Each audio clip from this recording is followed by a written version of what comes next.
这是一把不用拔剑也可杀人的剑，剑长3尺2，剑宽半指，透着寒光，与兵器相碰撞时发出的剑鸣之声。唯一可与之一战的是一个独眼龙，这独眼龙独创出一套葵花宝典。那么这二者相遇，究竟鹿死谁手呢？江湖代有才人出，在小李飞刀、楚留香、陆小凤等传奇人物淡出江湖之后，江湖上最负盛名的3大高手，分别是流星阁的岳环山，一手金枪炉火纯青，曾有瞎子见他一枪刺死了100多只苍蝇，因此自称枪神。第二个名叫柳风谷，虽说长相英俊，传闻未婚妻嫌他个子太高，抛弃了他。自此柳风谷深受打击，隐居山林。第三位是虎丘大侠秦歌，不仅武艺高强，而且长相俊朗，因此成为人见人爱、花见花开的男神。就连老太婆都当他是白马王子。首富之女女扮男装，带丫鬟离家出走，途经一家酒楼，二人正在填饱肚子，遇见一名自称是赵老大的男子搭讪。赵老大提醒二人在外面财不可露，就这样3言2语获得了二人的信任。谁知转头的功夫就偷走了他们的包袱，两人发现上当，追到楼下，幸好一个红衣男子主动帮忙解围，帮思思拿回了包袱，物归原主。之后红衣男解释自己才是赵老大，然而还不等两人道谢，突然又冒出一个自称赵老大的人，还与红衣男对峙了起来。那么这究竟是怎么一回事呢？这3人究竟谁才是真正的赵老大呢？这里面又隐藏着怎样的阴谋呢？说起这田思思，那可不是一般人，她是中原首富田老爷的掌上明珠，自小喜欢习武，娇生惯养，刁蛮任性，向往江湖生活，崇拜行侠仗义的大侠，特别是秦歌。虽说二人从未见过面，可思思却认定非世间男子非她不嫁。特别是得知父亲给她定下婚事之后，思思甚至是冒出去寻找真爱的想法。这时正巧有3位高手来找思思切磋，思思好玩，爽快答应，直接冲了上来。果不其然，不过几招，思思就占了上风。第一个不行，那就第二个接着上了。同样的，在手下没过几招便败下阵来，打败了2个，剩下的第3个上场了。机灵的思思赶紧用出他的绝招，那就是传说中的乌龟王八拳。就这样，竟然还是把对方给打趴下了。拳脚功夫既然不行，接下来比试刀法。思思又再一次凭借王八剑赢得比赛。殊不知这样的一场比赛，3位高手都是田老爷花钱请来的，戏演的愣是没让思思看出丁点破绽。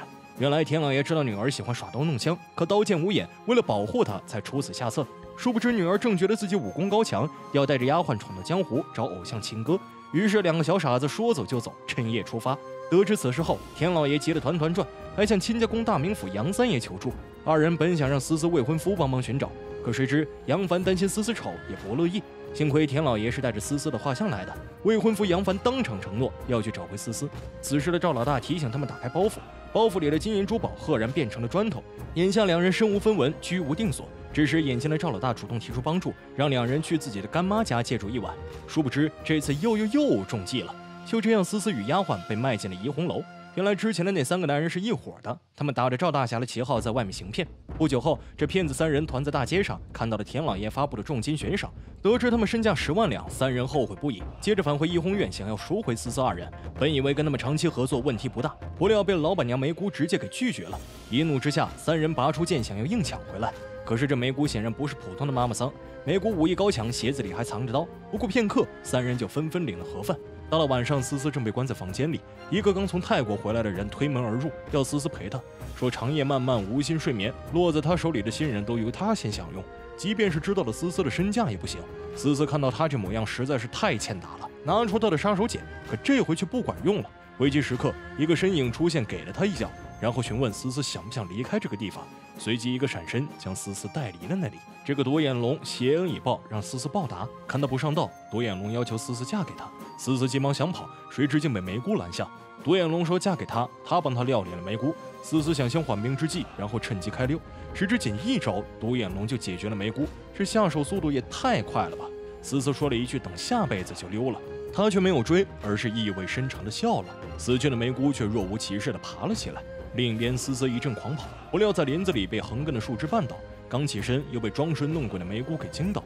就这样惊魂未定的思思晕倒在地。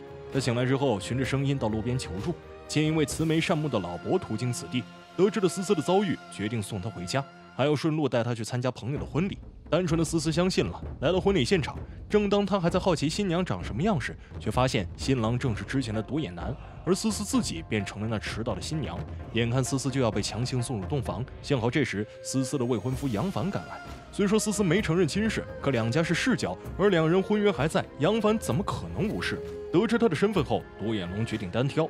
杨帆虽然年轻，可是手下功夫却不弱，与独眼龙你来我往打得有模有样，而且不但功夫好，人还特别的机灵，点燃了烟雾弹，并趁机救走了思思。独眼男被炸成大花脸，誓不罢休。终于回到城里，杨帆请思思吃饭。虽说杨帆救了他，可思思并不领情，因为他心里只有偶像大侠秦歌。正吃着，听到附近的男人们正在议论，说是花魁娘子张好儿要来这里。这时，思思的丫鬟甜心突然来到前台，说是来给主人张好儿预定座位。思思叫她甜心不搭理，像不认识一样。她的新身份是花魁张好儿的侍女。很快，酒楼门口围满了人，原来是传说中的花魁娘子张好儿来了。果真是美艳绝伦，酒楼也因此沸腾。几个臭男人连忙上前想大献殷勤，谁知被张好儿摆了一刀，落了面子。第二个男人聪明，用金子来开道，不想又被张好儿给狠狠地羞辱了。杨帆看到这一幕，给张好儿点了个赞。这个愣头青让张好儿觉得别有滋味，还让侍女甜心约他一起共进晚餐。VIP 房间全让张好儿包了，只欠了房。杨帆对他毫无耐心，然后就要离开。小二跟他说，今晚杨帆要约会张好儿。这么扎心的消息大家都知道了。晚上，思思直接冲进张好儿的房间，开始出言讽刺这对明目张胆的男女。张好儿也不是善茬，二人斗起嘴皮子。杨帆派外打翻了醋淹死，选择离开。思思有些口渴，拿起桌上的酒就要喝，却被张好儿打翻在地，瞬间露馅了。张好儿解释度数高，思思也不怀疑。张好儿告诉思思，他知道秦歌在哪。随后，张好儿带思思去找秦歌去了。见到秦歌后，思思激动地表明身份。秦歌夸她有兔牙的女孩子运气好。接下来，秦歌和柳风谷开始了赌局。第一场的赌注是10万两白银，然后第一场竟然是平局，庄家赢了。第二场的赌注加码到了20万两，而万人迷秦歌又输掉了第二场。然后说有兔牙的女孩是赌徒的克星，这不要脸的男人睡不着怪床歪。到了第三局，柳风谷下注40万两，秦歌没有这么多钱，压上了手主，然后又输了，而且还想赖账走。随后这二人在赌场里就动起手来。二位俱是江湖中久负盛名的高手，老板觉得不过瘾，友情提供了武器。二人拿了刀，打的那叫一个叮当响，一时之间竟然是谁也奈何不了谁。关键时刻，有人给秦歌送来一封信，打开一看，原来是张好儿送来的银票。信上自称老相好为秦歌解围来了。柳风谷已经收到了银票，直接离开。谁知秦歌却让跟班出去替他宣传，今天他秦歌把柳风谷给打趴下了。即便是这样，也粉碎不了粉丝的滤镜。面对散步的邀请，高高兴兴地答应了。醉酒秦歌在路边倒头便睡了过去，思思也因为太困，迷迷糊糊睡着了。杨帆此时到来，给他盖了条毯子，还拿着剑守在不远处保护思思，让秦歌把思思给带到他们这里来。紧接着，一群杀手将秦歌围了起来，其中就有怡红院的梅娘和人妖。这时，杨帆突然出现，为秦歌助阵。没办法，谁要他的未婚妻喜欢这人呢？就这样，4人每人挑了一个对手。秦歌对上了梅姑，打得很是轻松。杨帆和人妖那叫一个手到擒来，很快梅姑和人妖便双双毙命了。此时幕后主使独眼男终于出现了，原来他是专营拐卖的下海堂堂主，还将思思与其父田老爷绑来。他想做田家女婿，然后霸占田家的财产，而张好儿是他的夫人，两人狼狈为奸。梅娘和人妖姑姑这二人虽是同伙，可也被两人故意推出去领盒饭。这是秦歌的另外一重身份被揭露，原来他的真实身份是一代名捕，之前之所以跟张好儿打得火热，其实是为了查出案件真正的主谋。独眼男人质在手，以为已经胜券在握，不料秦歌却突然多了一个帮手杨帆。独眼龙大战秦歌，场面真令人振奋。只是这独眼龙出手明显更为狠辣，这货不讲武德还暗藏武器，那秦歌也只能抄起家伙跟他干了。一时之间，刀剑相交之声不绝于耳。杨帆此时上场换秦歌下场休息，独眼龙一把短匕首舞出了气势，二人反转跳跃，外加在地上打个滚，饶是他厉害一时，也奈何不了杨帆。这时秦歌出手挑掉了他的面具，没想到他的真实身份竟是柳风谷。随后二人又再一次1对1战斗，柳风谷很快就倒在了秦歌的剑下，众人拍手叫好。张好儿见风使舵，踩着柳风谷的身躯扑向秦歌，嘘寒问暖。谁知秦歌不吃这套，这时未死透的柳风谷冲向张好儿，秦歌一脚将他踢飞，却正中了杨帆。随后鬼灵精怪的杨帆将计就计，加入利剑装死，和秦歌演了一出戏。思思因此透露真心，说也爱上了他。故事的最后自然是 happy ending， 思思和杨帆这对有情人终成眷属。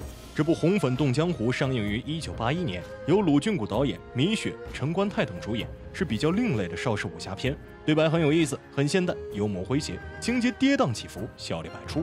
好了，本期故事就到这里，我们下期不见不散。